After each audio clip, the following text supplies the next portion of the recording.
I mentioned werewolves, and of all your films, The American Werewolf in London seems to have caught the imagination of the public more than most, hasn't it? Yes, I found as a result of that I now get a lot of howls when I'm on the street.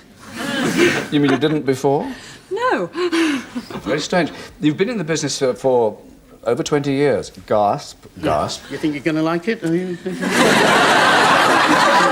Oh, that'd be nice, yeah. How did you get started? I was at a ballet school studying to dance, and Walt Disney was making a film about the Royal Danish Ballet called Ballerina. And I was sent up to audition from the school, along with Victoria Tennant and some other girls. And I thought, I didn't know what it was. I wrote to my parents and said I was going up for the part of a Great Dane. Whilst I was going up for that part, Victoria Tennant had an agent who handled Anthony Quayle, and he was making a film called East of Sudan. And she saw me, and she knew they needed a little girl in it. I was very small for my age. I looked about 8 instead of 11. I know the feeling. And she sent me along to meet the producer of that film. And I went in, and I was picked up by the director and the producer and put down again, and they said, yes, she'll be fine, because it turned out that this little girl has an accident at the beginning and is carried throughout the film. So I was cast for my weight, basically. That's funny, there's two of you. Yeah. Let's talk about this later. Roy, you were a child performer, weren't you? Yes, I was cast for my weight as well. Jenny, did the earlier success, and it was very early, did it go to your head? Oh, totally, absolutely. I thought it was the most wonderful thing. I mean, one's treated like a star, and they tell you you're a star, and at aged 11, it was magical to be making films. And I was very proud of myself, and filming every day. And when you're playing a lead role, they're very careful that your makeup looks all right, and they come and they powder you and brush your hair before every shot. And I would be sitting there having all my makeup done. And then I heard a little girl say to another one, why do they keep doing her makeup? And I thought, well, because I'm the star. And the other little girl just said, because she's so untidy. So that sort of put it a little bit in perspective. Yes. Well, and also at school, they weren't very keen on me being at all proud of what I was doing. Oh, they never let you get away with anything, do they? Filmmaking, of course, is not all that sweet and lovely, is it? It isn't all just fun. No, it's not. Oh, yes. Champagne till 3 every morning. Oh. Which films are those? I remember one time, when I did Logan's Run, I spent 2 weeks where it seemed like a test of endurance, of whether I really wanted to be an actress or not. We spent 2 weeks in a sewage plant. It was meant to be underneath this futuristic city. So it smelled terrible, as you can imagine. It was a sewage plant? It was a sewage plant. And every day I went into work for 2 weeks, and I wore this little sort of leotard and little flat shoes and behind the left shoulder. Yes, that's right. And I was soaked down, because I was meant to have got wet in this scene. So every day I was soaked down with water. And the only lines I said was, no and help and Logan, and that was about it for 2 weeks. And it was really appalling. I mean, it's not much fun at all. Not at all glamorous. There were dangerous bits as well, weren't there? Did you do your own dangerous bits? Yes, I did. I mean, they always seem to say that you have to stunt people. But often as not, they'll let you do a lot of the things yourself. I always have to do my own stunts, actually, because no stuntman it looks like this at all. You've done your own naughty bits as well, though, yes, haven't you? Yes, which are never as romantic as they seem. They always choose spots which sound wonderful, you know, it's like beaches or haystacks or something, which in real life are extremely uncomfortable, not very nice to be in at all. Or if they do manage to put you in a bedroom, remember that you've got a whole camera team there, and they usually want to do some extraordinary shot where they want to be quite close, but they put you right on the edge of the bed, probably with a board, so you're about to fall off. And the other actor you're playing with has got drunk so that they'll relax and feel comfortable with the scene. So you're avoiding the fumes of the alcohol. It's not very romantic. Well, I wouldn't mind trying it, I must...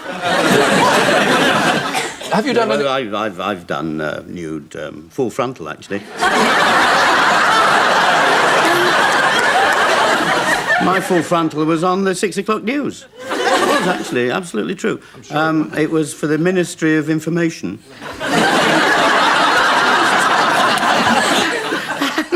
And you know how people sort of try to help Britain by sort of doing these films, Keep Britain Tidy and the Green Cross Code and all these Ministry of Information films. and diphtheria and all those sort of things. And mine was advertising outside toilets. Built like one, was Well, it? yes. And I was in a bath, in a tin bath in front of the fire. You turned back to the theatre and the classics as well. Is this something you very much wanted to do? Yes, absolutely. After a period of time in film, you really want to make changes, and people put you in one category. And theatre allows you to do much more. And I was particularly pleased when I was asked to join the Royal Shakespeare Company, because it seems like something that is wonderful. Pleased but nervous, I imagine. Pleased but extremely nervous, yes. I mean, the first, I thought that everybody was very informed, and I went along with piles of books under my arm on the first day of rehearsal. Of course, they just laughed at me. Yes, But it was very funny. So you did well then? I did really well. Yes. Jenny, you're mostly in America these days, aren't you? What's the first thing you notice when you come back home? People are obviously very different. The ways of doing things are very different. I mean, one of the illustrations of that is probably in driving. The people's attitude towards driving is quite different.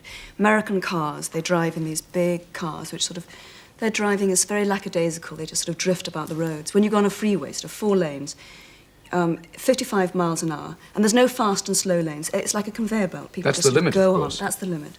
And they go on and they stay at 55 miles an hour. You can have 4 cars in front of you, and being an English driver, you get very irritated by these 4 cars that all sit across the 4 lanes. You can't get past. So it's very different. I mean, people here are much more sort of aggressive in a way. Yes, it's surprising, isn't it, really? Did you learn to drive in America?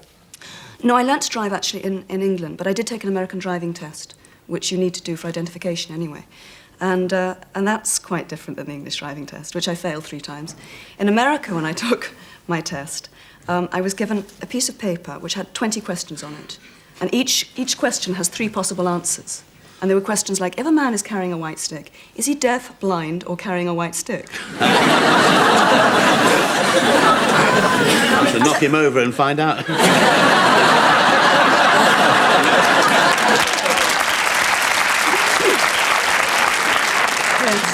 Sounds a bit devised by Bob Newhart. You're a single, independent woman. Do you have a live-in help? How do you manage? No, I don't. None of that, really. I mean, if one's out of work, then you feel that your time, you might as well use your time to do whatever yourself. I mean, even do it yourself. I enjoy painting and doing things like that, electrical, anything.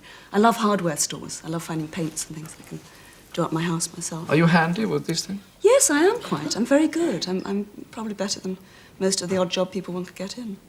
Because it's a dangerous thing to fool around with, isn't it? The electrics is probably dangerous.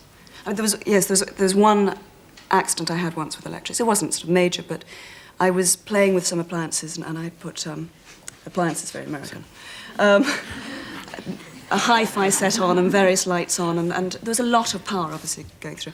And then suddenly the lights went off in the house, and then I looked out of the window and realised that in fact the lights were out in the entire block.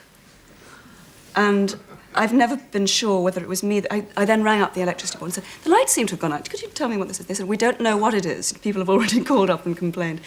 So they couldn't quite figure it out. And I was always sure that I'd blown a major fuse somewhere. The girl who blew up Los Angeles. What a thing to have to remember.